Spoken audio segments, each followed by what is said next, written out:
Hi అండి, welcome back to తేజ్లు kitchen. ఎలా ఉన్నారు అందరూ?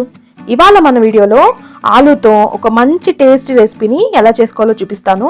ఆలు అంటే ఎవరికి ఇష్టం ఉండదు చెప్పండి? ఆల్మోస్ట్ అందరూ ఇష్టపడతారు.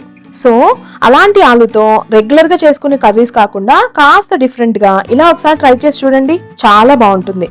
ఇది రైస్, రోటీ, చపాతీ, పూరి, అలాగే పులావ్ లో సైడ్ డిష్ గా కూడా తీసుకోవచ్చు. ఇది ప్రిపేర్ చేసుకోవడం కూడా చాలా ఈజీ అండి, అండ్ త్వరగా కూడా అయిపోతుంది. సో లేట్ చేయకుండా ప్రాసెస్ లోకి వెళ్ళిపోదామా? దీనికోసం 3 మీడియం సైజ్ ఉన్న పొటాటోస్ ని తీసుకోండి.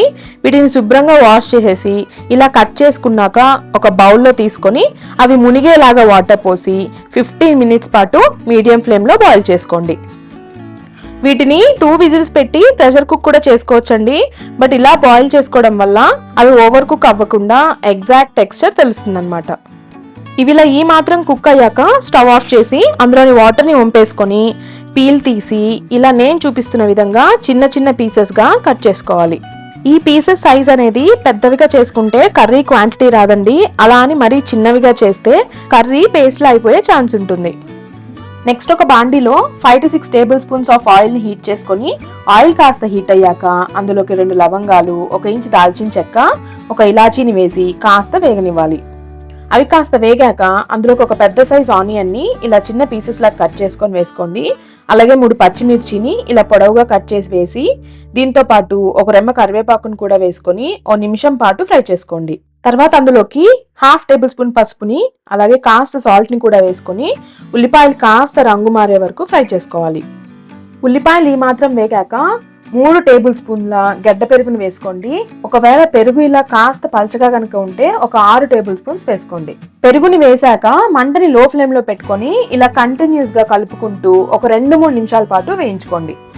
ఇలా ఒక 3 నిమిషాలు వేగాక అందులోకి రుచికి సరిపడా కారం, 1 టేబుల్ స్పూన్ ధనియాల పొడి, 1/2 టేబుల్ స్పూన్ జీలకర్ర పొడిని వేసుకొని కంటిన్యూస్ గా కలుపుకుంటూ ఇదంతా బాగా వేగి ఆయిల్ సపరేట్ అయ్యే వరకు కూడా ఫ్రై చేసుకోవాలి.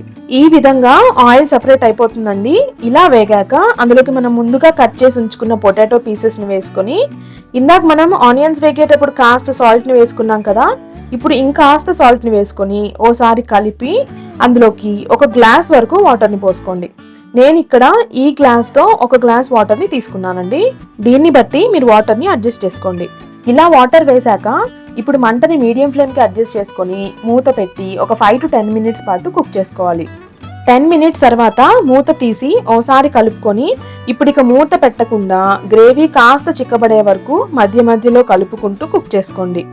ఇలా కర్రీ అనేది కాస్త దగ్గర పడ్డాక ఇప్పుడు అందులోకి 1 టేబుల్ స్పూన్ గరం మసాలాని అలాగే కాస్త కొత్తిమీరని కూడా వేసుకొని మరో 2 నిమిషాల పాటు ఫ్రై చేసుకోవాలి. 2 మినిట్స్ తర్వాత స్టవ్ ఆఫ్ చేసేసుకొని డిష్ అవుట్ చేసేసుకోండి.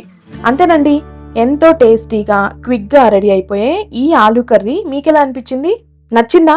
నచ్చితే మీరు ట్రై చేసి మీకెలా కుదిరిందో నాకు కమెంట్ చేయండి. అలాగే వీడియోకి ఒక లైక్ ఇచ్చి మరిన్ని మంచి టేస్టీ రెసిపీస్ కోసం మన ఛానల్ ని తప్పకుండా సబ్స్క్రైబ్ చేసుకోండి. మరో మంచి వీడియోతో మళ్ళీ కలుద్దాం.